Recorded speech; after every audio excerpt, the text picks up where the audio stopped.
Good morning student. I think exercise 3.2 तक आप सभी लोगों ने कंप्लीट कर लिया होगा काम। उससे आगे हम अपना नेक्स्ट टॉपिक स्टार्ट करने वाले हैं जिसका नाम है transpose of a matrix. Means हम ट्रांसपोज करेंगे मैट्रिक्स का। ट्रांसपोज का मतलब, मैट्रिक्स आप जानते हो, ट्रांसपोज का मतलब होता है आव्यूह का क्या करना, परिवर्त करना। आव्यूह का परिवर्त करना।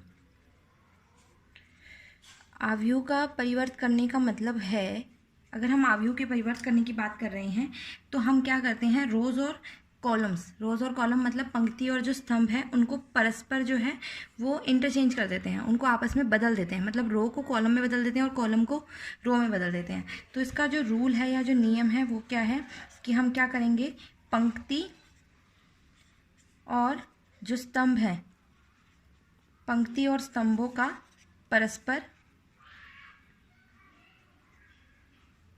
विनियम, विनियम मतलब इंटरचेंज कर देंगे।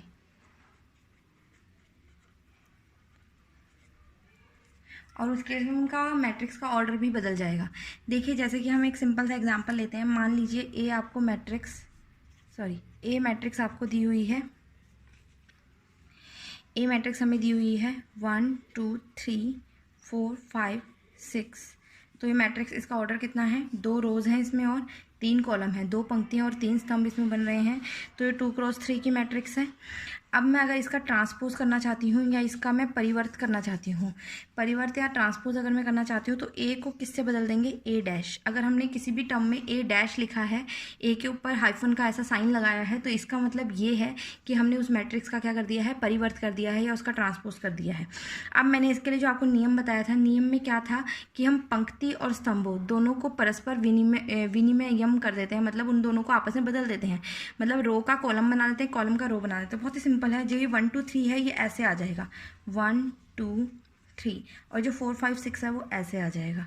तो ये हमारे पास क्या हो गया, दोनों मैट्रिक्स ए का ट्रांसपोज हो गया, जिसको हमने ए डैश से डिनोट किया। अगर अब हम ध्यान से देखें यहाँ पे, इसका अगर हम ऑर्डर या इसकी कोटि ज्ञात करें तो इसमें कितनी पंक्तियाँ बन रही हैं, 3, और कितनी स्तंभ बन रहे हैं, 2। तो अगर आप किसी मैट्रिक्स का जो है ट्रांसपोज कर रहे हैं तो उसका जो ऑर्डर होता है वो भी क्या हो जाता है, इंटरचेंज। अगर ऑर्डर हमारा 2x3 चल रहा है तो 3x2 हो जाएगा। इसी तरीके से अगर m×n, जनरल में m×n चल रहा है तो हमारे पास जैसे ए डैश का जो है, ए डैश की कोटि जो है, मान लीजिए आपकी अगर m×n चल रही है, सॉरी ए की कोटि अगर आपकी m×n चल रही है तो ए डैश की जो कोटि है वो हमारी कितनी हो जाएगी, n×m हो जाएगी। ये हर केस में आपकी अप्लाई होगी। एक आधा एग्जाम्पल और देखते हैं। जैसे मान लीजिए हमारे पास ए जो है वो ये चल रहा है। अच्छा, अब हम ध्यान से देखें, अगर ए मैट्रिक्स मैंने ये लिया, ए मैट्रिक्स ये लेने का मतलब ये क्या चल रहा है हमारा, ए कैसी मैट्रिक्स है, ए हमारे पास कौन सी मैट्रिक्स बन रही है, रो मैट्रिक्स। रो मैट्रिक्स या फिर हम इसको कहते हैं पंक्ति आव्यूह, क्योंकि इसमें केवल एक पंक्ति बन रही है। ठीक है, तो इसका ऑर्डर अगर मैं देखूँ कितना बन रहा है, एक पंक्ति और 3 स्तंभ, 1x3। अब अगर मैं ए डैश निकालना चाहती हूँ, ए डैश का मतलब क्या होगा, ये जो रो है ये कॉलम में बदल जाएगी। मतलब ये क्या बन जाएगा, 1 2 3। तो अगर इसका ऑर्डर में देखूँ तो ये कितना बनेगा हमारे पास, 3 पंक्तियाँ 1 स्तंभ, 3x1। तो वही चीज़ है जो मैंने आपको बोला था कि अगर आप किसी भी मैट्रिक्स का या किसी भी आव्यूह का ट्रांसपोज ज्ञात कर रहे हैं तो ट्रांसपोज ज्ञात करने के केस में उनकी जो कोटि है वो क्या हो जाती है, बदल जाती है हमारी, उसका इन्वर्स हो जाता है हमारे पास। ठीक है, सिंपली तो हम इस टाइप के क्वेश्चन कर सकते हैं। एग्जाम्पल नंबर 20 अपनी बुक में देखिए। एग्जाम्पल नंबर 20 जो है उसमें हमें दिया हुआ है, एग्जाम्पल नंबर 20 में कि ए मैट्रिक्स दी हुई है एक 3 2 4 2 0, ये ए मैट्रिक्स दी है बेटा। और एक मैट्रिक्स बी दी है, बी हमें दिया है 2 -1 2 1 2 4। ठीक, तो आपको वेरीफाई करना है, और वेरीफाई करने के अलावा ये एक नियम भी है जो आप अगर ये वेरीफाई हो जाएंगे तो हो भी जाएंगे। देखिए, सबसे पहले क्या कहा उसने, कहा ए का डबल ट्रांसपोज निकालो। ए का डबल ट्रांसपोज मतलब एक बार पहले ट्रांसपोज निकालो ए डैश, फिर ए डैश का फिर से ट्रांसपोज निकालो और वो हमारा ए के बराबर आना चाहिए, ऐसा उसने कहा सिद्ध करो। तो सबसे पहले हम ए डैश निकालते हैं। अगर मैं ए डैश निकाल रही हूँ बेटा तो क्या होगा, रो का कॉलम बन जाएगा, ये बनेगा 3 √3 2। ये बनेगा 4 2 0। ये क्या बना हमारा ए डैश। क्लियर है, ये क्या बना ए डैश। पर हमें निकालना क्या है ए डैश का डैश। अब अगर मैं ए डैश का डैश निकालना चाहती हूँ, ए डैश का डैश अगर मैं निकालना चाह रही हूँ तो वो क्या बनेगा, ये रो जो है ये कॉलम बन जाएंगी 3 4 √3 2 2 0। तो ये चीज़ हमारी वापस क्या बन रही है बराबर ए के। तो ये चीज़ यहाँ से सिद्ध भी हो जाती है। और ये क्या कहते हैं एक नियम के रूप में भी इसको आप ध्यान रख सकते हो कि नियम क्या बना है यहाँ से, किसी भी मैट्रिक्स का अगर हम 2 बार ट्रांसपोज करते हैं तो वापस वो वही मैट्रिक्स बन जाती है। इसको अलग से नोट डाउन कीजिएगा, ये एक नियम भी है। उसके अलावा उसने सेकेंड बोला, सेकेंड उसने बोला कि आप क्या करें ए प्लस बी का ट्रांसपोज निकालें, वो हमारा A transpose plus B transpose के बराबर आना चाहिए। ये चीज़ भी आप कर सकते हो इजीली। सबसे पहले हम क्या करेंगे ए प्लस बी निकालेंगे। अगर मैं ए प्लस बी निकालती हूँ तो ए में बी जुड़ जाएगा। ए प्लस बी निकालना आपको आता है मेरे ख्याल से। ए प्लस बी अगर मैं निकाल रही हूँ तो ये बनेगा 3 + 2 कितना हुआ 5। ये बना √3 - 1। अगला बना 2 + 2 कितना 4। 2 + 1 5। 2 + 2 4। 0 + 4 4। ये क्या बना ए प्लस बी। हमें निकालना क्या है ए प्लस बी का ट्रांसपोज। तो ए प्लस बी का ट्रांसपोज अगर मैं निकाल रही हूँ इसका परिवर्त, तो ये बन जाएगा 5 √3 - 1 4 5 4 4। क्लियर है, ये बना ए प्लस बी का ट्रांसपोज। ए प्लस बी पूरे का ट्रांसपोज, पहले ए प्लस बी निकालना है मतलब फिर उसका ट्रांसपोज करना है। ये चीज़ क्लियरली आप लोग निकाल लोगे। उसके बाद सेकंड उसने बोला उसको बराबर किसके दिखाना है ए डैश प्लस बी डैश। तो आप क्या करोगे ए डैश हमने निकाल रखा है, इसी तरीके से बी डैश निकालो, दोनों को जोड़ो तो आपकी जो राइट हैंड साइड है वो इसके बराबर आएगी। आप ये चीज़ चेक कर सकते हैं। तो यहाँ से हमें 2 नियम मिल जाएंगे। पहला नियम अभी हमने किया कि अगर हम क्या ले रहे हैं ए का 2 बार ट्रांसपोज ले रहे हैं तो वो ए के बराबर आएगा।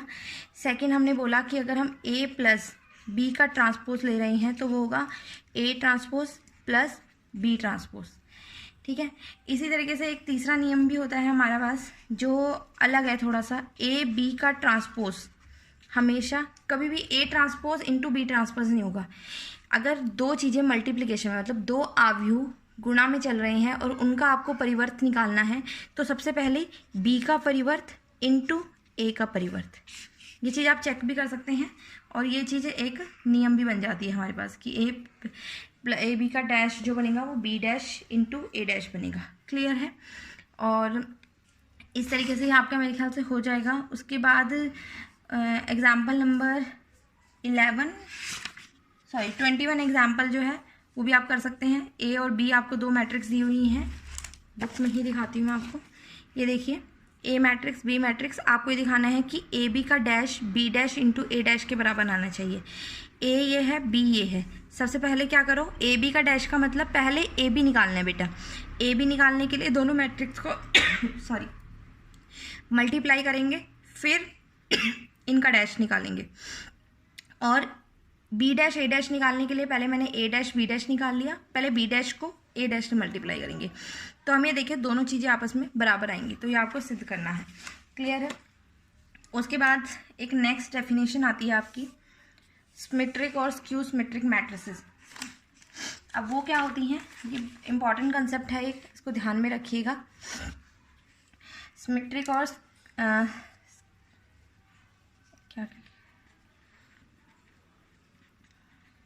सिमेट्रिक मैट्रिक्स और एक होती है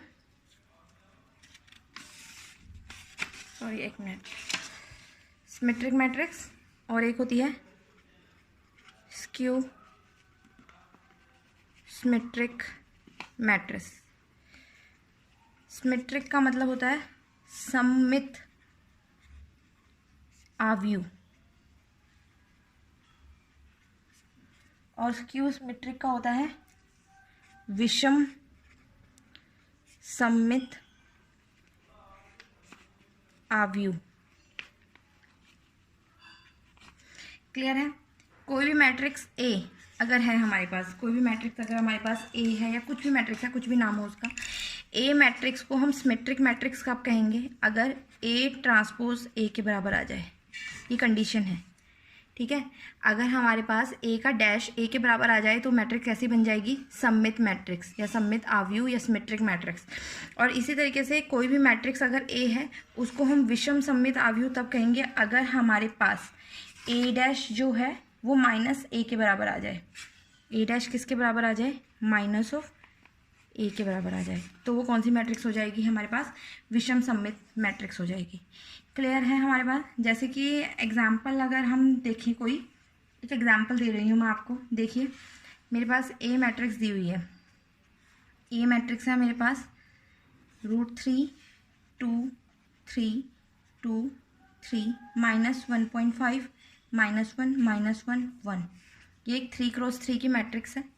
अगर मैं यहाँ पे ए डैश निकालना चाहती हूँ, ए डैश निकालने का मतलब क्या है, हम क्या करेंगे, पंक्ति को स्तंभ बना देंगे। तो ये क्या बनेगा, ये चीज़ ऐसे आ जाएगी √3 2 3, ये चीज़ ऐसे आ जाएगी 2 -1.5 -1, ये ऐसे आ जाएगी 3 -1 1। तो अगर हम ध्यान से देखें तो ये दोनों चीज़ें तो एक जैसी ही हैं। इसका मतलब ए डैश किसके बराबर आ रहा है, ए के, ए डैश ए के बराबर आ रहा है। इसका मतलब जो ये आव्यूह बन रहा है वो कैसा आव्यूह बन रहा है, सममित आव्यूह बन रहा है हमारे पास। क्लियर है, सममित आव्यूह बन रहा है। और इसी तरीके से हमारे पास होती है स्क्यू सिमेट्रिक मैट्रिक्स, जिसमें ए डैश जो है वो हमारे पास किसके इक्वल आता है, -a के इक्वल आता है। अगर ऐसा कंडीशन आ रही है तो उस केस में वो मैट्रिक्स कैसी बन जाएगी, स्क्यू सिमेट्रिक मैट्रिक्स या विषम सममित आव्यूह भी इसको आप कह सकते हैं। क्लियर है। तो एक्सरसाइज के क्वेश्चन नंबर 8 तक आप ट्राई करेंगे। देखिए मैं बता देती हूँ क्वेश्चन नंबर 8 तक कैसे वो करोगे आप लोग। एक्सरसाइज 3.3 सेम किताब है, आप लोगों के पास हिंदी में होगी, बस मैं बता रही हूँ मीनिंग, ध्यान से देखिएगा। इनका ट्रांसपोज निकालना है, मतलब ये मैट्रिसेस दी हुई है, मान लीजिए ये ए है तो ए डैश निकालना है। ए डैश निकालोगे तो ये रो है, ये सॉरी ये कॉलम है, ये क्या बन जाएगा, रो बन जाएगा। ये बनेगा 5, इस तरीके से बन जाएगा ये 5 1/2 -1। क्लियर है। उसके बाद जैसे ये है, इसका ट्रांसपोज इन सब का डैश निकालना है, ये आप कर सकते हैं इजीली। उसके बाद सेकंड क्वेश्चन में ए मैट्रिक्स और बी मैट्रिक्स दी हुई है आपको दो, आपको ये चीज़ें वेरीफाई करनी है। ये चीज़ें वेरीफाई करने के लिए आप लेफ्ट हैंड साइड को अलग सॉल्व करेंगे, राइट हैंड साइड को अलग सॉल्व करेंगे, और दोनों चीज़ें आपस में बराबर आनी चाहिए, तो ये प्रूफ हो जाएगा। सिमिलरली थर्ड क्वेश्चन भी ऐसा ही है, फोर्थ में भी सिद्ध करना है, फिफ्थ में भी सिद्ध ही करना है। सिक्स्थ मैट्रिक्स में आपको क्या करना है, देखिए 6 क्वेश्चन अगर आप कह रहे हैं तो मैं करवा देती हूँ। 6th और 7th एक, 6 के दोनों पार्ट एक जैसे हैं, तो एक पार्ट मैं करवा रही हूँ। देखो क्वेश्चन नंबर 6 जो है आपका, क्वेश्चन नंबर 6 में आपको बोला है कि अगर ए मैट्रिक्स आपको दी है cos alpha sine alpha minus sine alpha cos alpha, तो आपको सिद्ध करना है कि ए डैश इंटू ए किसके बराबर आएगा, आई आपको पता है हमारी आइडेंटिटी मैट्रिक्स होती है। यहाँ मैट्रिक्स का ऑर्डर कितना चल रहा है 2x2, तो आई कितना होगा 1 0 0 1। मतलब आपको ये चीज़ निकालनी है, इन दोनों का मल्टीप्लाई करके इसके बराबर दिखाना है। ए हमें दिया है बेटा, हम ए डैश निकाल लेंगे। अगर हम ए डैश निकालेंगे रो का कॉलम बन जाता है, ये बनेगा कॉज अल्फ़ा साइन अल्फ़ा, और ये चीज़ ऐसे आ जाएगी minus sine alpha cos alpha 2x2। अब हमें क्या निकालना था, ए डैश इंटू ए,